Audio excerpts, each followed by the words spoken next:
Let's go. So, hi guys, James Rest here from Marketing Secrets for Electricians, and today I'm here with Scott from the UK. Hey Scott, how you going? I'm good, mate. Thank you. How are you? Doing all right. So, first off, I want to get a bit about you. So, you're an electrical business owner from the UK. Can you share a bit more about your business, how long you've been in it, that type of stuff?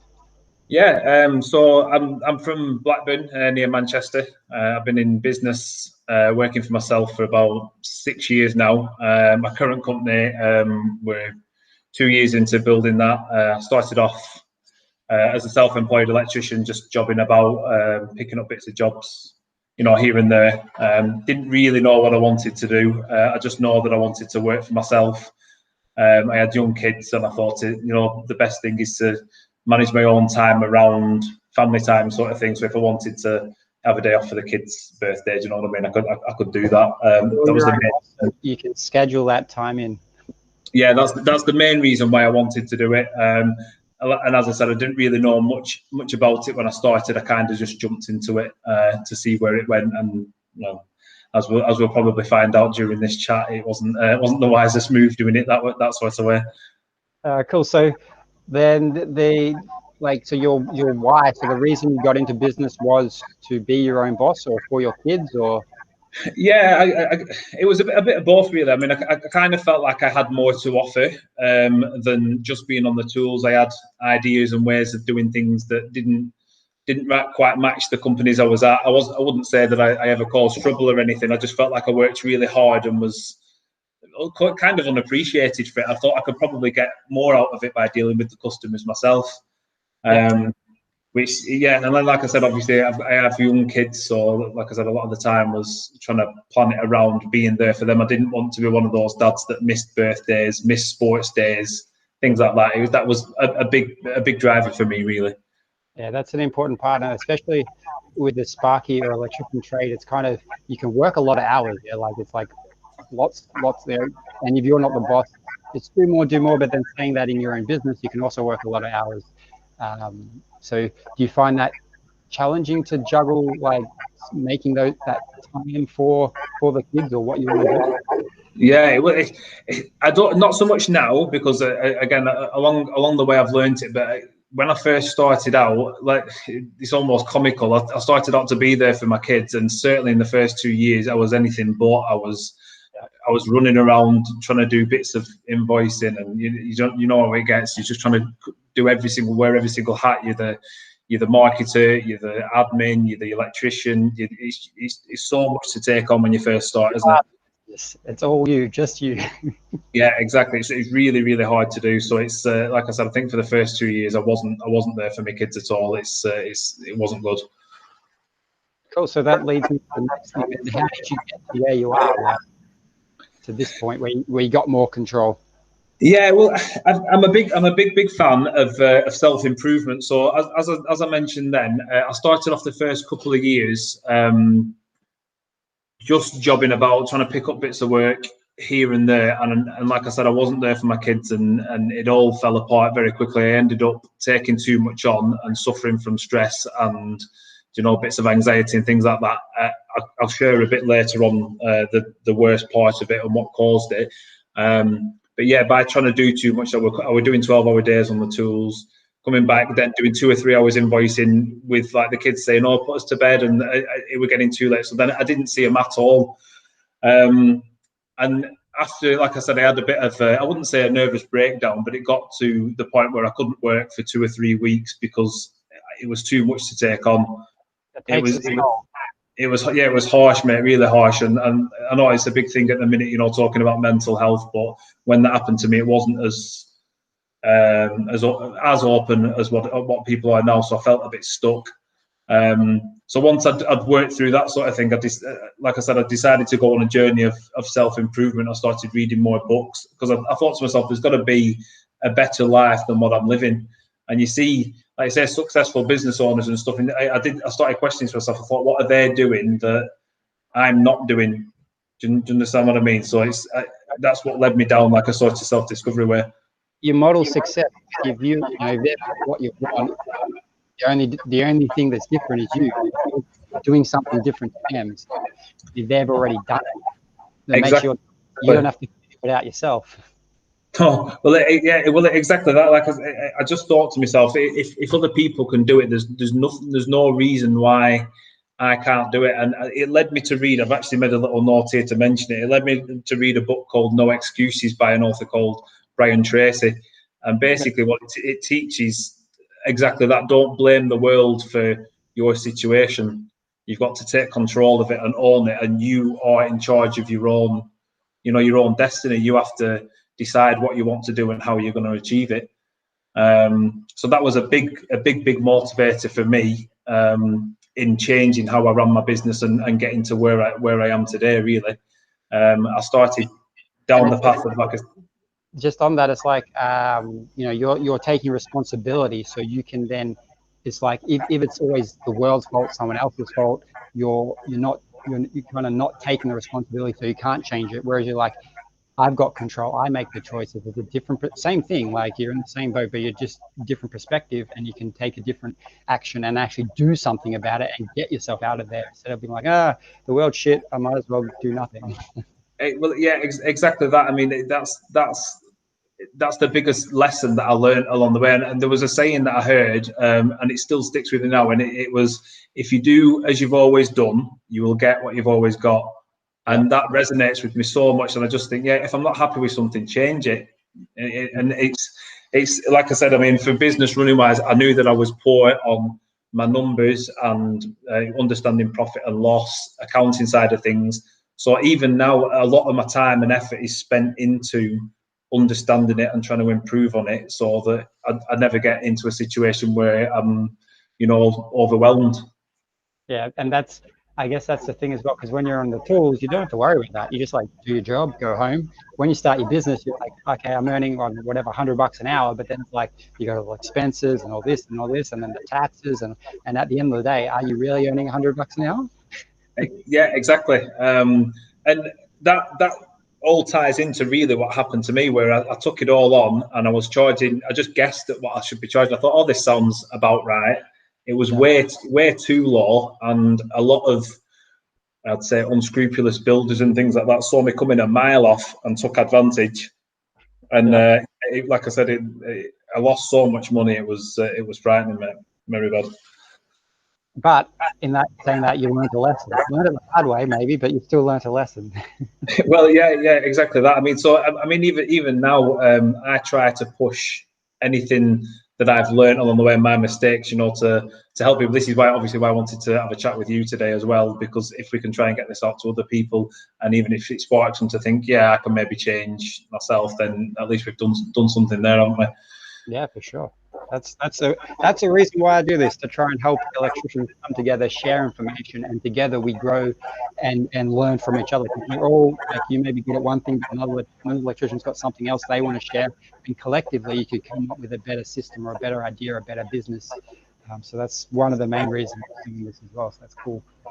So what is your goal then? Like, where do you want to say 5 years time, 1 year, so whatever it is? What's what's your vision? What's your goal for your business or in general? Well, I've started doing like a 5 year. I don't know if you've heard of it before, but like a 5 year future journal entry. Okay. And it's something, again, that I've discovered along the way that some people do. And you write an entry and imagine what your life is like, and you've achieved everything you want to do. So, I mean, I did another one at the beginning of the year. Personal goals: I'd like to own property along the side of having my electrical business. I'd like maybe a holiday home we can go to with the family. So, something along those lines. Yep. For the business, I want to. My goal is to have maybe like 10 staff, doing it, and I want it to be a more automated business, so I don't have to sit there and do the nitty gritty and be in the business every single day. I'd love for it to become its own entity and not look after itself, because I love working in the business, but I'd like for it to not need me every single day putting out fires everywhere. Yeah, you could basically take a week off and it runs and it makes money. Exactly, yeah. And I don't, because even when I take a holiday now, I'll say to my guys, like, ring me if you need me, and they will ring me every day, because there'll always be a bit of something that they need me for. So it would be nice, like I say, within the next 5 years for that not to happen. And that is the aim, to maybe get one of the guys that I've got at the minute up to where I am, let him run the business and me take a bit of a step back and see how he gets on with it. That's what I want.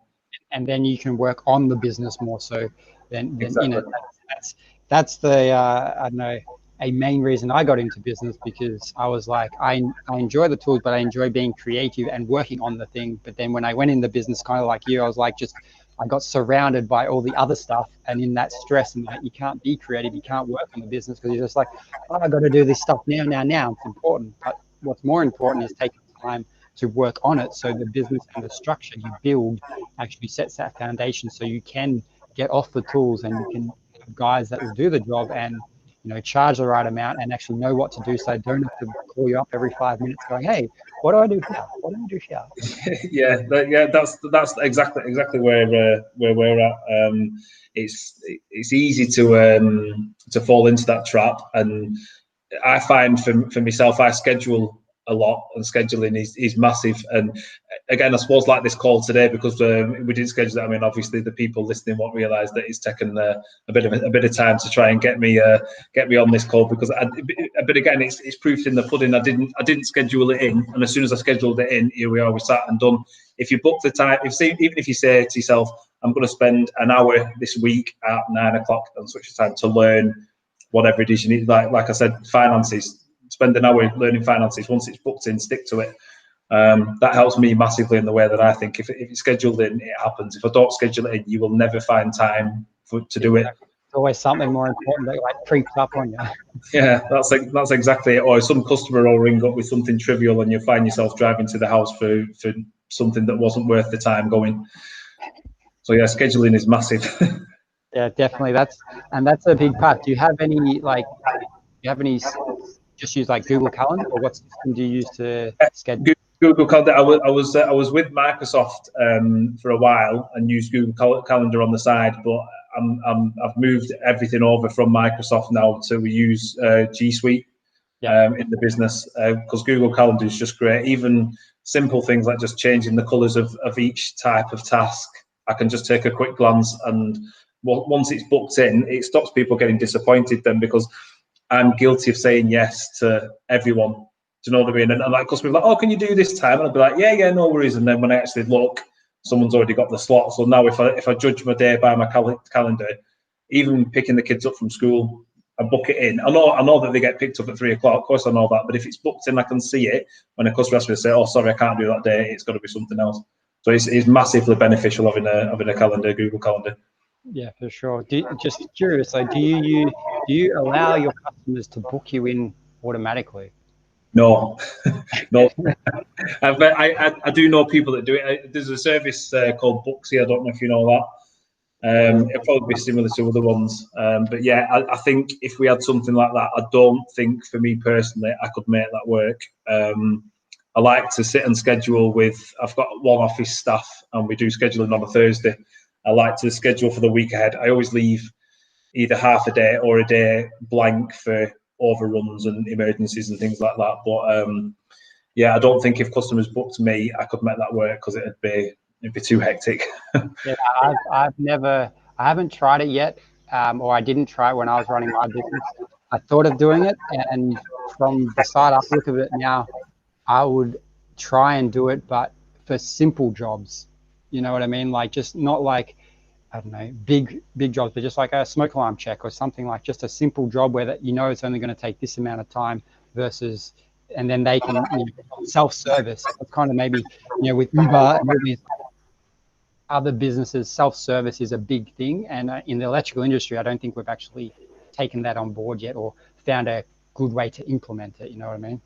Yeah, I was just going to say it'd be interesting to see if someone could implement it, because it's same as what you've just said. We all know sometimes you go to do an extra PowerPoint and it's either really simple or it's an absolute nightmare, and you're there for 4 hours because you've got to take up all the carpet and the floorboards, and you've got ornate, fancy ballsies on things, and you've got to be careful with them. There's always something that just makes it extra hard work, isn't there?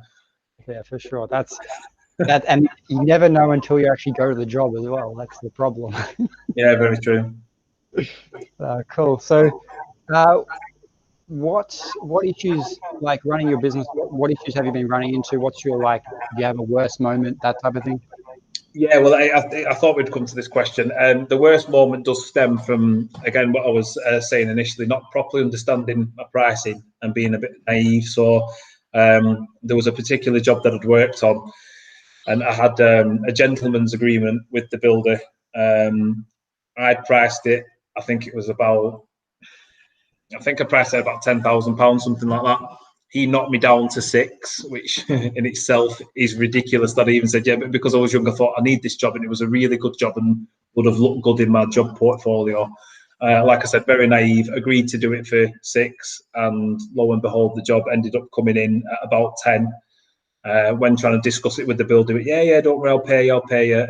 And he never paid the money, so I ended up losing an absolute fortune on it. And again, because of the way that I ran my business back then, I didn't have any spare cash to back me up or anything like that. And I'm not ashamed to admit it, because it was a learning curve, but it ended up buckling my business, and I had to close my doors. I ended up having to pay the debt off myself, because I couldn't pay my wholesaler bill and things like that. And that was around the time that I said I obviously hit rock bottom and ended up with, like, depression.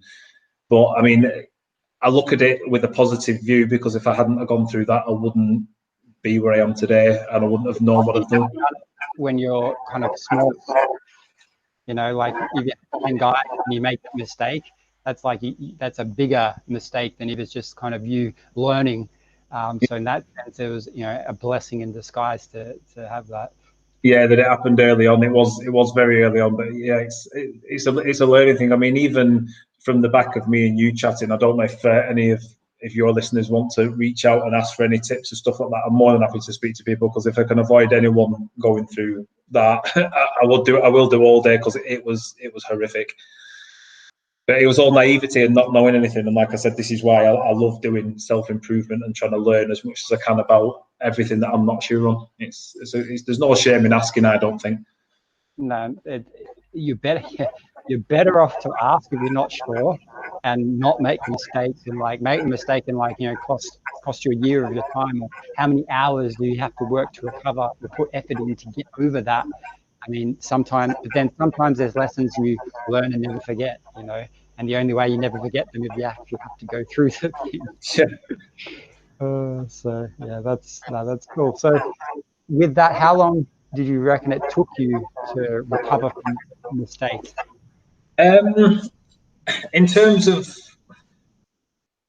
time, I mean, like I said, I mean, from maybe it happening to actually being back at being a good thing, I'll probably say it was a good few months. I think maybe 3 or 4 months to actually be confident on getting back the tools. Start realizing that it wasn't necessarily, because again, like what we just touched on, I blamed the builder, and I thought it's his fault this has happened. It's him. And then, like I said, obviously my thought process changed. I thought, well, no, I've got to take responsibility for what I did, and there could have been steps there that could have been avoided if I had taken a different approach. So I think possibly the first year after that happened, before I started, to come full circle and realize that it's me that needed to change and improve things. But yeah, financially, like I said, it was hard, because it was my main wage on my family, and yeah, I really struggled. I mean, luckily for me, I had family support that helped me through it.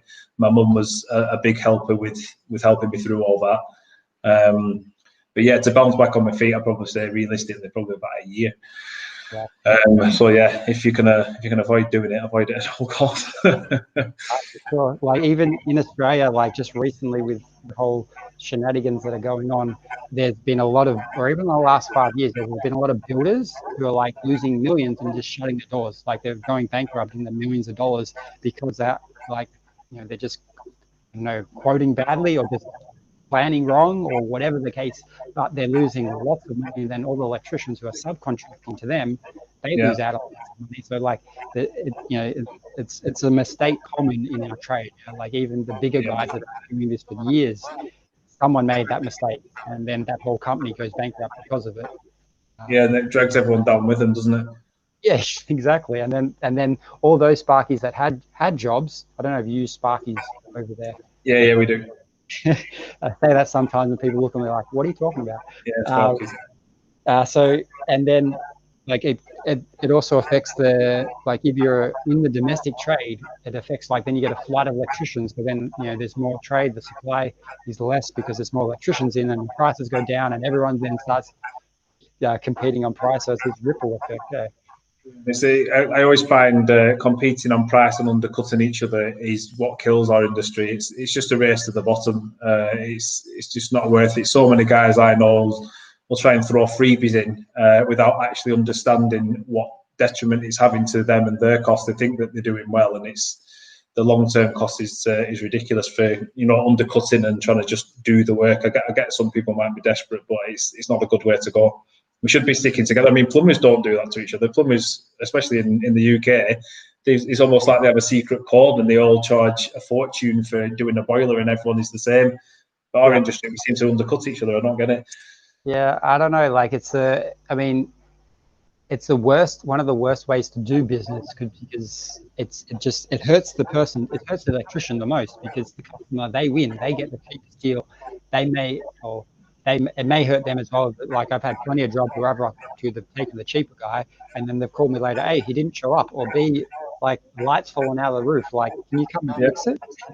Yeah, exactly, mate. It's happened to me plenty of times. But I always make sure that them types of customers always get charged a little bit extra for not using us in the first place. No, I'm joking. But then it's an opportunity for the customer to learn, and the actual quality electrician to kind of help out and save the day. And then sometimes I haven't been able to save the day. Like they wanted me like there today, and it's like I can't come today. Like just because you booked the day off and that guy didn't show up doesn't mean I have the day free to come and install your lights or whatever. So yeah, exactly.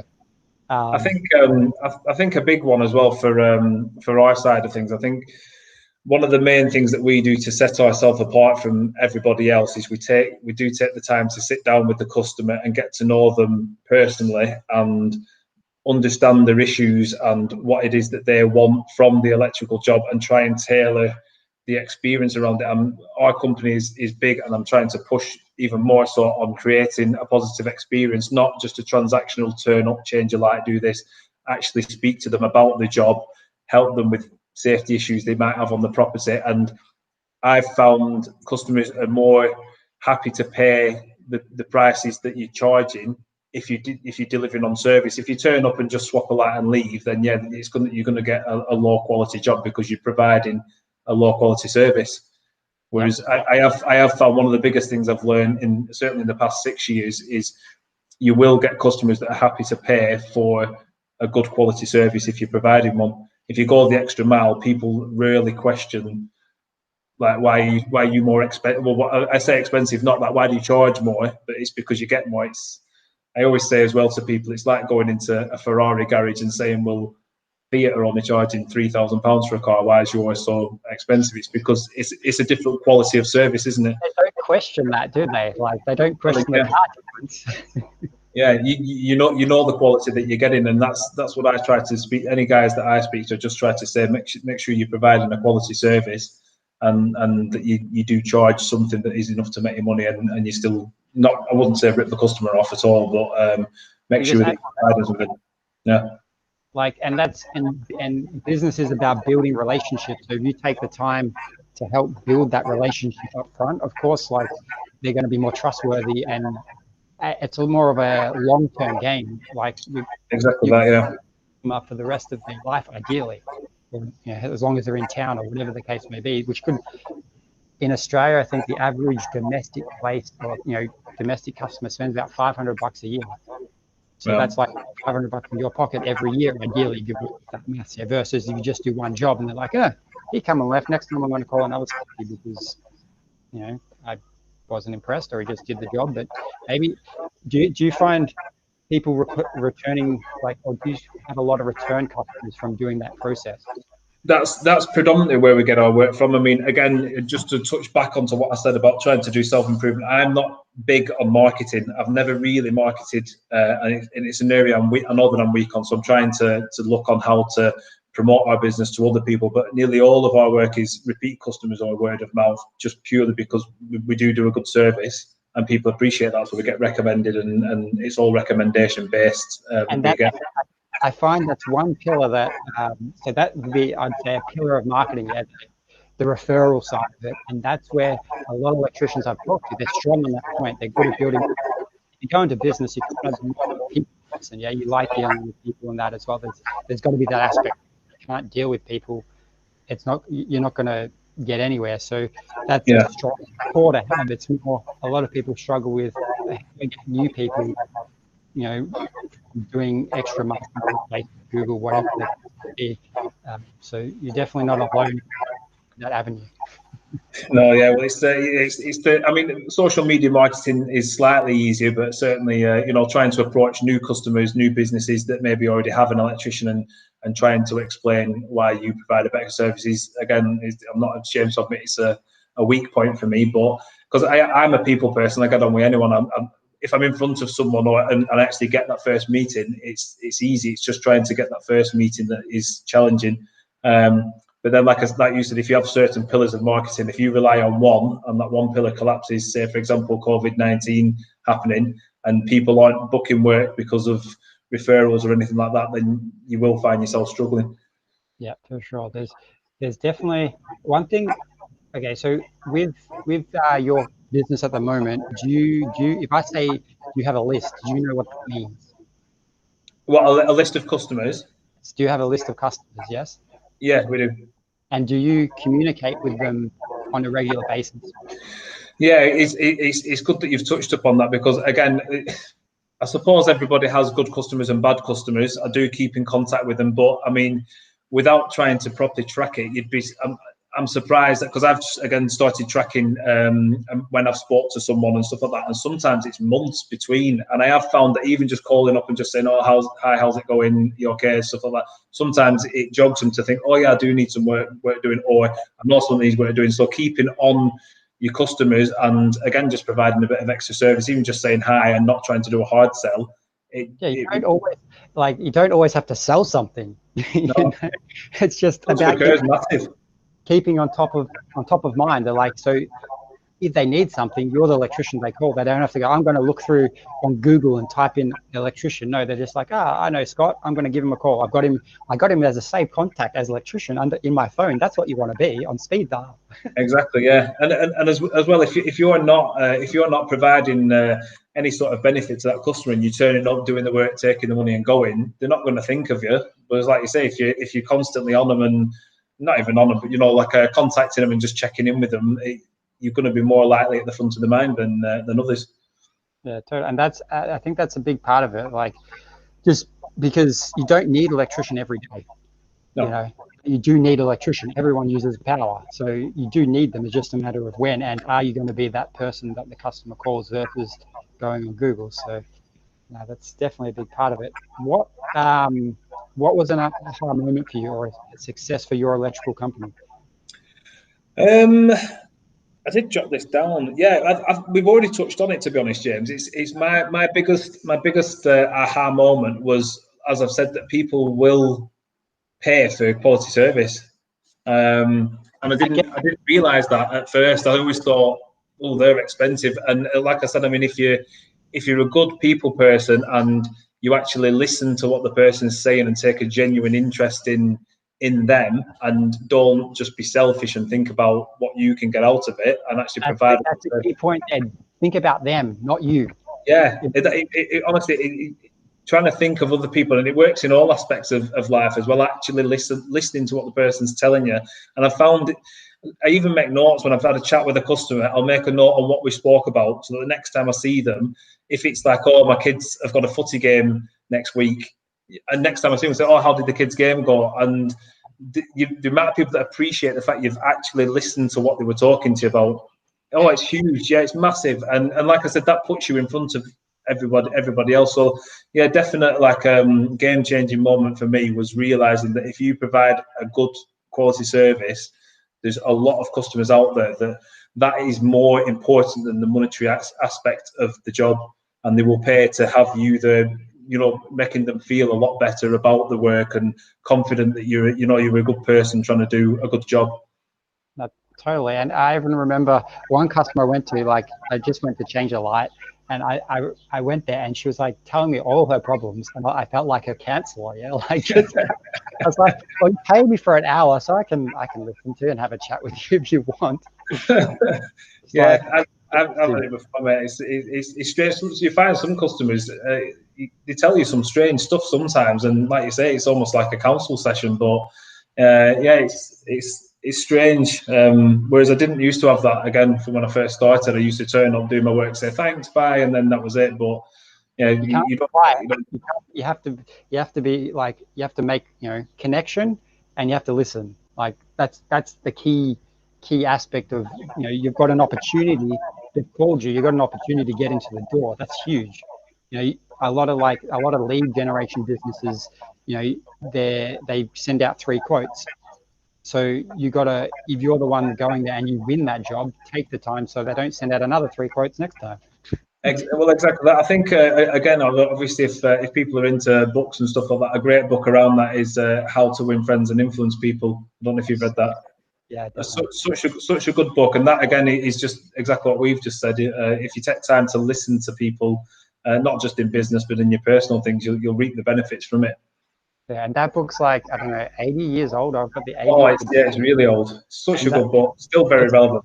it's like, and it's even more relevant nowadays because of the social media. Like, there's a lot of disconnect. Like, you can easily tweet or write something on Facebook, and it's like not so meaningful. Whereas to have a conversation, like get on a video call like this, if you could do that with your customers, like, it's, even if you're not there, it's still more meaningful. You're taking the time to sit down. Okay, what's your electrical problem, for example? Yeah. Like, and I haven't actually tried this as well, but I want to test this in the future. Is having video calls instead of driving out there, having video calls where you're just like, okay, get on your phone, take me around. Okay, let's look at that job. Let's look at that job and see if that works. Yeah, that'd be really cool. Really Yeah, cool. save you Especially, half an hour driving back and forth just to do a quote. yeah, it's funny you've said that, because especially like with what we've had to do with a lot of Zoom meetings and things like that have taken place in today's climate, I've been thinking of something similar. I mean, even one for me is just with my staff.